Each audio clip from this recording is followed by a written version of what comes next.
Welcome back once again, my dear students. Today we have discussed about the stationary waves. So first of all, write down article name stationary wave.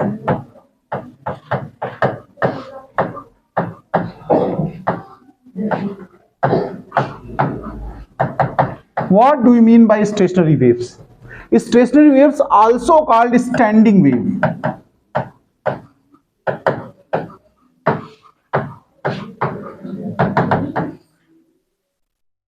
देखिए, अगर एक ही जैसी two waves हो, identical, same amplitude, same frequency, propagates in opposite direction in same path, then after superposition they makes a wave which appear stationary, means does not traveling, does not moving, known as stationary or standing wave. Condition समझिएगा, same amplitude हो, same frequency हो, same direction, मतलब opposite direction हो लेकिन path same हो, दो wave बिल्कुल एक जैसी हो, वो आकर के एक दूसरे के साथ सुपर इंपोज करें अपोजिट डायरेक्शन में, तो उससे जो वेव बनेगी रिजल्टेंट वो कैसी अपीयर होगी? स्टेशनरी, रुकी हुई महसूस होगी. तो डेफिनेशन इस तरह लिखेंगे, when two waves of equal amplitude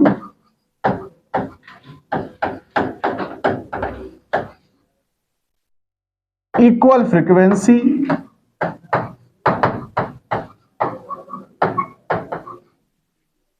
traveling along same path, traveling या moving कह सकते हो, moving along same path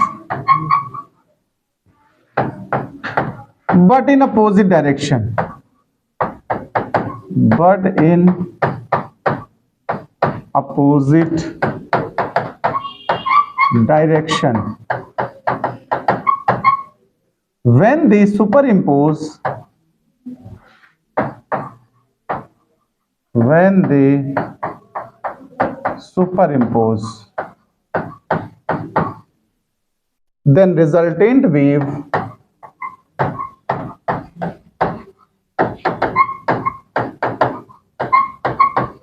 appear stationary.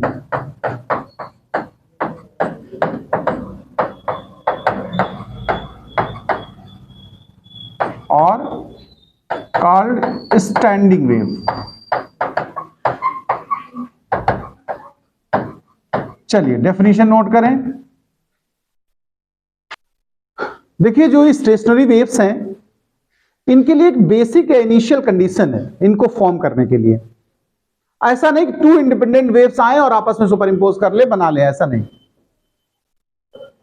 वो एक ही वेव इधर से जाएगी इंसिडेंट और बाउंड्री से रिफ्लेक्ट होकर जब बैक आएगी तब ये जो सुपर इंपोज होंगी तो ये बनाएंगी स्टेशनरी या स्टैंडिंग वेव.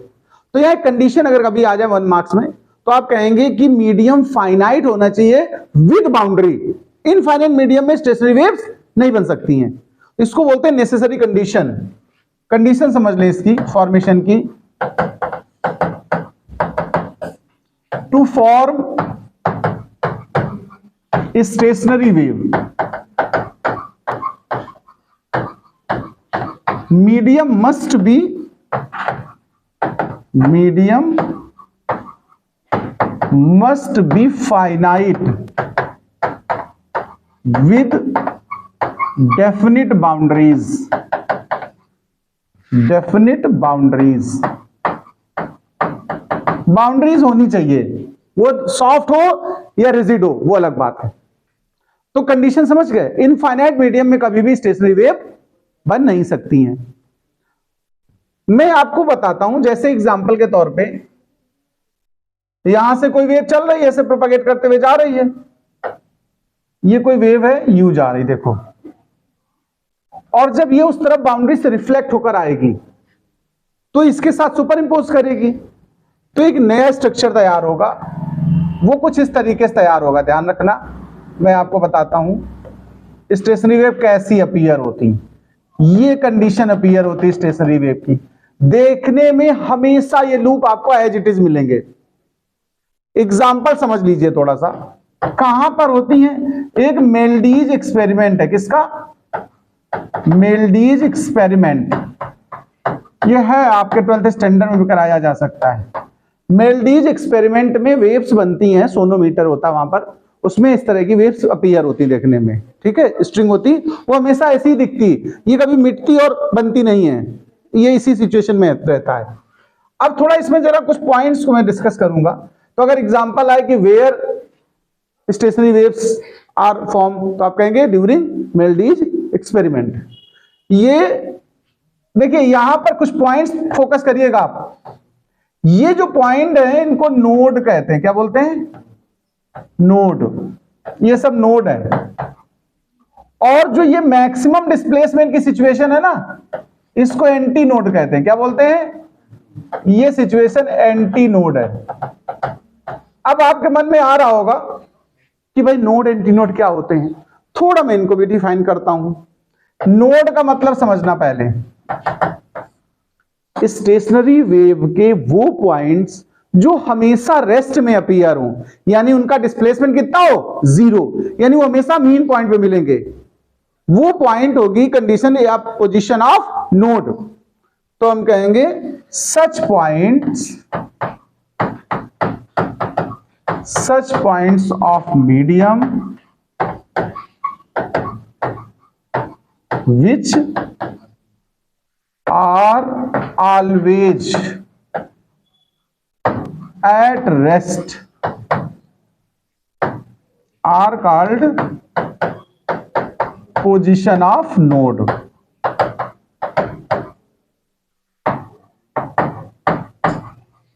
तो फिर एंटी नोड क्या है? ऐसे पॉइंट जो हमेशा पीक पर हो, यानी मैक्सिमम डिस्प्लेसमेंट बना रहे हो, ठीक है, वो होते हैं एंटी नोड। तो हम कहेंगे such points which are always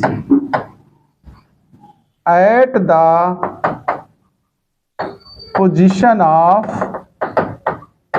maximum displacement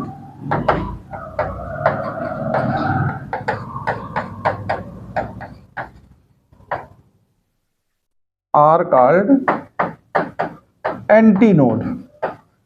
मुझे लग रहा आप नोड एंटी नोड को समझ पाए होंगे। कभी भी डायग्राम देखिएगा, जो ये सिचुएशंस हैं वो क्या है? नोड है, और जो ये सिचुएशंस है वो एंटी नोड है। एक और बात बता दें, किन्हीं भी दो नोड के बीच का जो डिस्टेंस हो या सेपरेशन हो, देखो नोड वर्सेस नोड, ये λ/2 होता है। क्या होता है? ये कंडीशन ध्यान रखना है तुम्हें। Node versus node λ/2, anti node versus anti node λ/2, यानी 2 कॉन्सिक्यूटिव नोड्स के बिटवीन सेपरेशन λ/2 होता है, और 2 कंसेक्यूटिव एंटी नोड के बिटवीन भी λ/2 है। लेकिन अगर एक नोड और एक एंटी नोड कंसेक्यूटिव ले लिया जाए तो पता क्या होगा?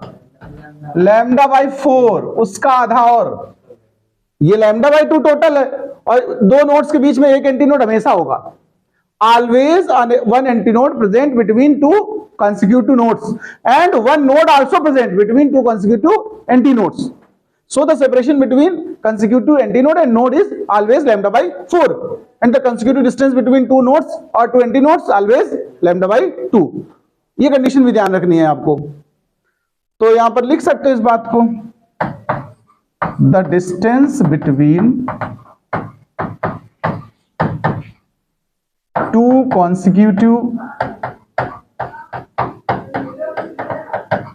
nodes or antinodes will be λ/2, but the distance between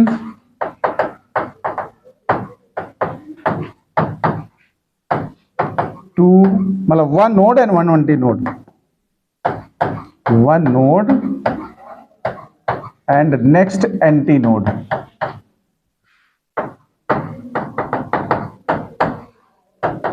is lambda by 4। Note कर लो इतना पॉइंट। अब हम लोग एनालिटिकल ट्रीटमेंट इक्वेशन फॉर्म करते हैं स्टेशनरी वेव बनेगी कैसे एक्चुअल में। तो मैंने आपसे पहले ही बोल दिया, two independent waves never makes stationary wave. The incident wave when return back after reflection from soft और rigid boundary and superimpose to the coming wave, then they makes stationary. मैंने पहली कंडीशन उठा ली, यहां पर दो condition में मैं formula drive करूंगा।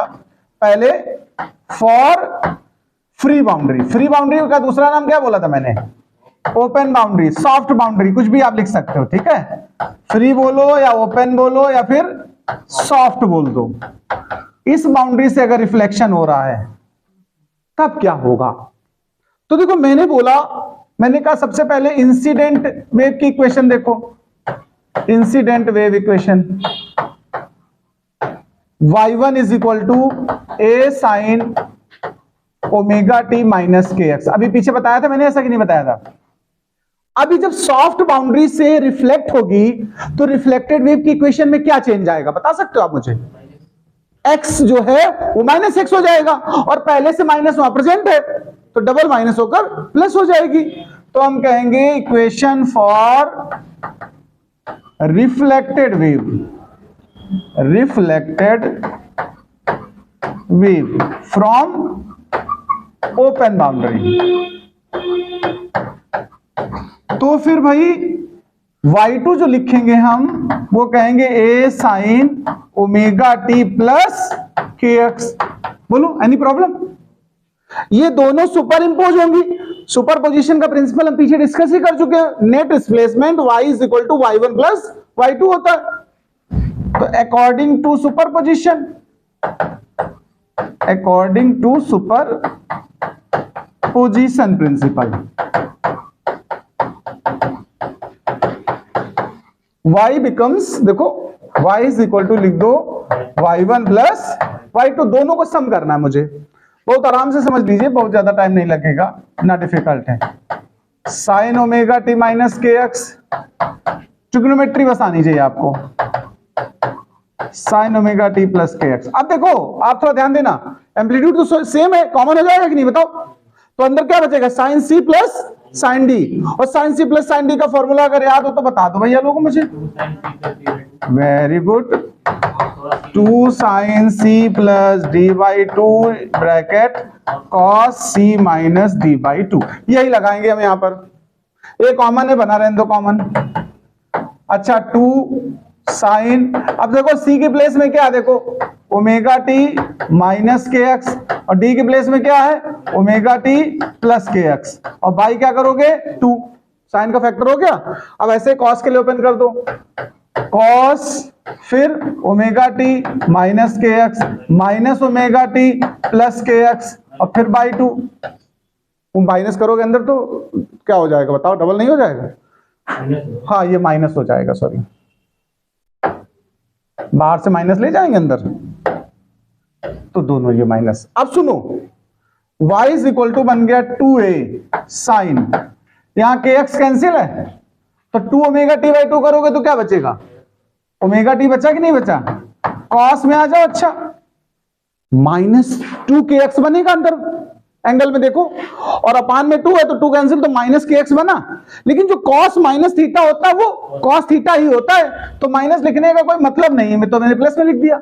तो हमारी जो इक्वेशन फॉर्म हो गई, तो कोई इस तरह से भी लिख सकते हो, या इसी को और एक स्टाइल में लिख सकते हो, y is equal to 2a sine, omega को हम 2 पाई बाई कैपिटल टी लिख सकते हैं कि नहीं बताओ?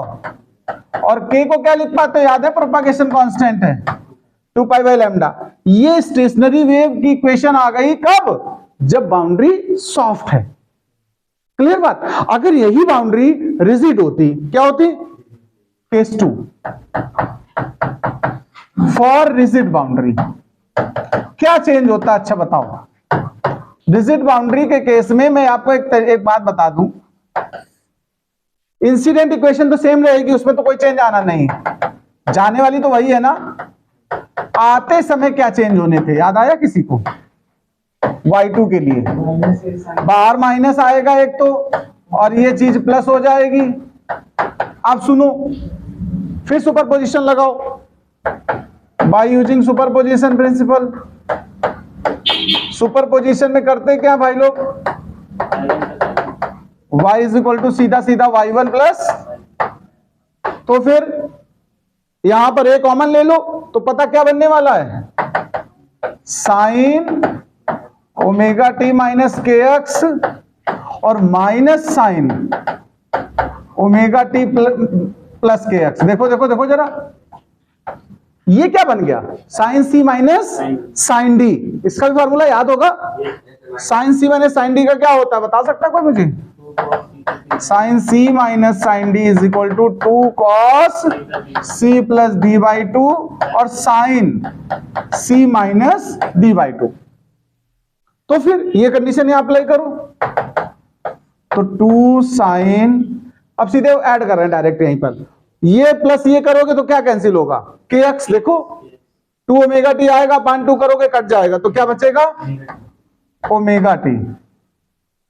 अच्छा ये पहले लेकिन कॉस टर्म है ना, पहले तो सॉरी, पहले कौन सा टर्म था देखो फॉर्मूले में, ये कॉस सी प्लस डी किया है ना, सेकेंड टर्म साइन का यहां पर है। तो जब इसमें सी माइनस डी करोगे, दिस माइनस दिस करो, ओमेगा टी देखो कैंसिल होगा इस बार, माइनस के एक्स बनेगा अंदर, माइनस के एक्स, ये तो आप जानते हो वैसे मैथ का काम है। तो अब ये लेकिन साइन माइनस थीटा क्या होता है, माइनस साइन थीटा होता है कि नहीं होता है, इसका माइनस बाहर आ जाएगा, तो -2a, देखो ध्यान देना, कॉस ओमेगा टी और साइन के एक्स। आप थोड़ा कंपेयर कर लो दोनों इक्वेशंस को, जो पहले आई थी सॉफ्ट बाउंड्री वाली और जो अभी आई है रिजिड बाउंड्री वाली, क्या चेंज है दोनों में, क्या डिफरेंस है। देखो प्लीज, रिजिड वाले में यहां माइनस आया एक तो, और वहां ये फैक्टर साइन का था ओमेगा टी वाला, और वो फैक्टर कॉस का था, यानी साइन कॉस हो गया, कॉस साइन हो जाता है, बार माइनस आ जाता है। रिजल्टेंट का मैं कंपैरिजन बता रहा हूं, अगर कभी जरूरत पड़ जाए नोट कर लो यहां तक।